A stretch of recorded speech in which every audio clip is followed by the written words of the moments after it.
ব্যাঙ্গালোরে এখন দুপুরবেলাটা বেশ গরম থাকে আর সকালবেলাটা হালকা শীত শীত ভাব থাকে। আজ যেহেতু শনিবার ছিল, ব্যাঙ্গালোরে ভালোই মাছের আমদানি হয় শনি রবিবারটা, তাই সকাল সকাল ঠান্ডায় ঠান্ডায় বেরিয়ে পড়ে একটা রুই মাছ নিয়ে এলাম মিডিয়াম সাইজের। মিডিয়াম সাইজ বলতে ওই 850 গ্রাম মতো ছিল মাছটা আর কি। আর অনেক দিন যেহেতু মুড়িঘণ্ট খাইনি, তো বাড়িতে আনার পর মনে হলো যেহেতু গোবিন্দভোগ চালটা বাড়িতে আছে, একটু মুড়িঘণ্ট বানানো যাক। টমেটো ছিল, মশলা সব কিছুই ছিল, সব কিছু মশলা কষিয়ে চাল ধুয়ে তুলে দিয়ে মুড়িঘণ্টর জন্য বসিয়ে দিলাম। আর মাছের মাথাটা আগে থেকেই ভেজে রেখেছিলাম।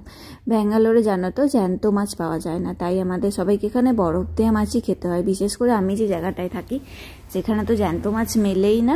শনি রবিবার তাও একটু মোটামুটি ভালো মাছ পাওয়া যায় বরফ দেওয়া। তো সেই শেষকালে নুন চিনি দিয়ে অল্প একটু আর অল্প থেকে একটুখানি ভাজা মশলা আর ঘি ছড়িয়ে দিয়েছিলাম। খেতে সত্যি অসাধারণ হয়েছিল। গরম গরম ভাতের সাথে আজ অনেক দিন পর মুড়িঘণ্ট খেলাম রুই মাছের মাথা দিয়ে, দারুণ লাগলো। তো তোমাদের কার কার প্রিয় জানিও।